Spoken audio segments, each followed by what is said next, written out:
निर्जन पहाड़ों और झरनों से घिरे हुए वन में हनुमान जी राम नाम का जाप करते हुए तप कर रहे थे। तभी बाली पेड़ों को तिनकों की भांति उखाड़ते हुए हनुमान जी के पास आकर अहंकार भरे स्वर में चिल्लाकर बोलने लगा, क्या इस संसार में कोई ऐसा है जो मुझसे युद्ध कर सके?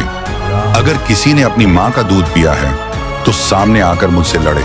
हनुमान जी ने बहुत ही विनम्र स्वर में बाली के वीरता का सम्मान किया, पर बाली का अहंकार घटने वाला नहीं था। अंततः जब बाली ने कहा, मैं तुम्हारे प्रभु श्री राम को भी हरा सकता हूं, तब श्री राम का अपमान हनुमान जी से सहा नहीं गया। हनुमान जी ने युद्ध की चुनौती स्वीकार कर ली। युद्ध का दिन भी निश्चित हो गया। हनुमान जी को ललकारना बाली की जिंदगी की शायद सबसे बड़ी भूल थी। आखिर बाली के इतने अहंकार का रहस्य क्या था? दरअसल बाली को उसके धर्म पिता इंद्र से एक दिव्य हार प्राप्त था। यही दिव्य हार उसका असली अस्त्र था, जो किसी की भी आधी शक्ति खींच सकता था। एक बार रावण ने सोचा, मैंने तीनों लोग जीत लिए, लेकिन अभी भी मनुष्य और वानरों के हाथों मृत्यु संभव है। इसलिए उसने सोचा कि क्यों ना वानर राज बाली को युद्ध में हरा दूं, ताकि वानरों के हाथों मृत्यु का भय भी समाप्त हो जाए। इसलिए रावण ने बाली को युद्ध के लिए ललकारा।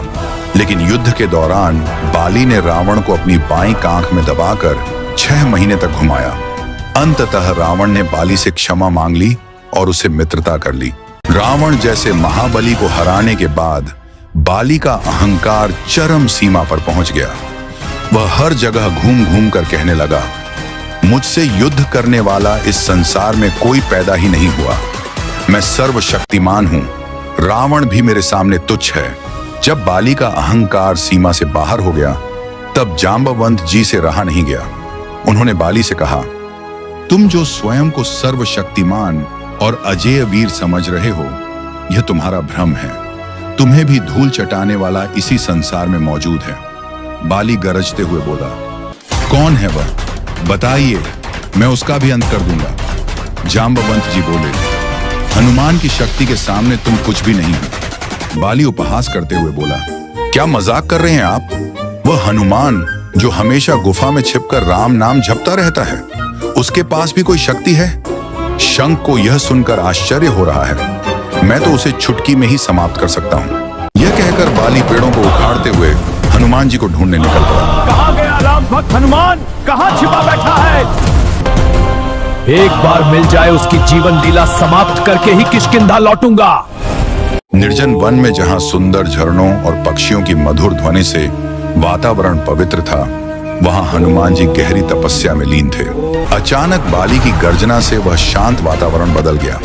पहले तो हनुमान जी ने अनसुना करने की कोशिश की, लेकिन जब बाली सामने आकर चिल्लाने लगा, तब हनुमान जी ने धीरे धीरे आंखें खोली और शांत स्वर में कहा, हे वानर राज, निस्संदेह आप महाशक्तिशाली और अजेय वीर हैं।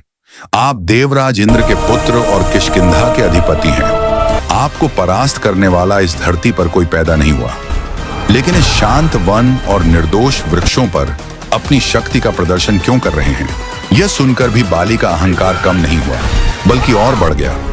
वह अपमानजनक स्वर में बोला, तू तुच्छ वानर मुझे ज्ञान दे रहा है? मैं तुम्हारा ज्ञान सुनने नहीं आया। अगर मुझसे लड़ने की हिम्मत है तो लड़ो, नहीं तो मरने के लिए तैयार हो जाओ। हनुमान जी ने फिर कहा, हे बाली, शांत हो जाइए। लेकिन बाली ने सारी सीमाएं पार करते हुए कहा, मैं तुम्हारे प्रभु श्री राम को भी धूल चटा सकता हूं। अब तक शांत रहने वाले हनुमान जी अपने प्रभु श्री राम के अपमान से क्रोध की अग्नि में जल उठे। जय बजरंगी, जय जय हनुमान। हनुमान जी अपनी विशाल गदा उठाई और बाली की चुनौती स्वीकार कर ली। निश्चित हुआ कि अगले दिन सुबह दोनों के बीच युद्ध होगा। हनुमान जी आश्रम लौट आए। बाली भी यह सोचकर लौट गया कि वह हनुमान जैसे साधारण तपस्वी को आसानी से हरा देगा, लेकिन उसे जरा भी अंदाजा नहीं था, जिस हनुमान को वह साधारण समझ रहा था, वह कोई साधारण वानर नहीं, वह थे स्वयं भगवान शिव के अंशावतार पवन पुत्र हनुमान।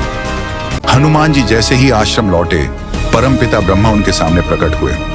उन्होंने हनुमान जी को समझाने का प्रयास किया कि वे बाली से युद्ध न करें, लेकिन हनुमान जी ने कहा, यदि उसने केवल मेरा अपमान किया होता तो कोई बात नहीं थी, लेकिन उसने मेरे प्रभु श्री राम का अपमान किया है।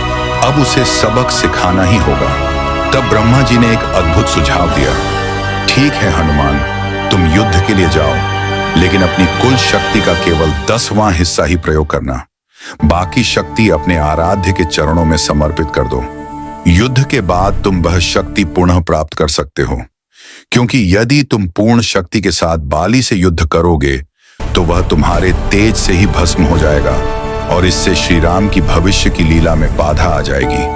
हनुमान जी ने सहमति जताई। अगले दिन हनुमान जी मात्र 10% शक्ति लेकर युद्ध भूमि में पहुंचे। जब हनुमान जी और बाली आमने सामने आए, पूरा रण क्षेत्र कांप उठा। जैसे ही हनुमान जी की दृष्टि बाली पर पड़ी, बाली के गले का दिव्य हार सक्रिय हो गया। उसने हनुमान जी की 10% शक्ति का आधा यानी कुल 5% शक्ति अपने अंदर खींच ली और उसी क्षण रणभूमि की हवा तक थम गई। शक्ति के संचार से बाली के शरीर में बिजली सी दौड़ गई। उसे लगा जैसे शक्ति का सागर उसके भीतर उमड़ पड़ा हो। उसका शरीर गुब्बारे की तरह फूलने लगा। उसकी रगों में इतना तेज प्रवाह होने लगा कि लगा अभी फट जाएगा। तभी ब्रह्मा जी प्रकट हुए और बोले, यदि जीवित रहना है तो तुरंत यहां से भागो। 1000 योजन दूर जाकर ही तुम्हें राहत मिलेगी। बाली भयभीत होकर भागने लगा। भागता रहा। बहुत दूर पहुंचने के बाद ही उसे कुछ हल्का महसूस हुआ। तभी ब्रह्मा जी फिर उसके सामने प्रकट हुए और बोले, हे बाली, तुम स्वयं को संसार में सबसे शक्तिशाली समझते हो, लेकिन तुम्हारा शरीर हनुमान की शक्ति का एक छोटा सा अंश भी सहन नहीं कर पाया। हनुमान केवल 10% शक्ति लेकर आए थे और तुम्हारे वरदान के कारण उसकी भी आधी यानी 5% शक्ति ही तुम्हारे शरीर में आई और तुम उसे भी सहन नहीं कर पाए। सोचो, यदि हनुमान अपनी संपूर्ण शक्ति के साथ आते तो तुम्हारा क्या होता। यह सुनकर बाली की आंखों से अहंकार का पर्दा हट गया। वह तुरंत हनुमान जी के चरणों में गिर पड़ा और बोला, हे हनुमान जी, आप इतने शक्तिशाली होकर भी कितने विनम्र हैं। हर समय प्रभु का नाम जपते हैं और मैं एक मूर्ख थोड़ी सी शक्ति पाकर कितना अहंकारी बन गया था। मुझे क्षमा करें। बाली के शब्दों में अब अहंकार नहीं बल्कि पश्चाताप था। हनुमान जी ने उसे उठाया और अत्यंत करुणा भरे स्वर में कहा, हे बाली, शक्ति का अर्थ दूसरों को दबाना नहीं होता, बल्कि अपनी शक्ति को नियंत्रित करना ही सच्ची वीरता है। इस वीडियो में देखिए हनुमान जी के प्रहार से यमराज कैसे यमलोक की ओर भागने पर मजबूर हो गए और फिर जब वे बदला लेने के लिए लौट कर आए तो उसके बाद क्या हुआ।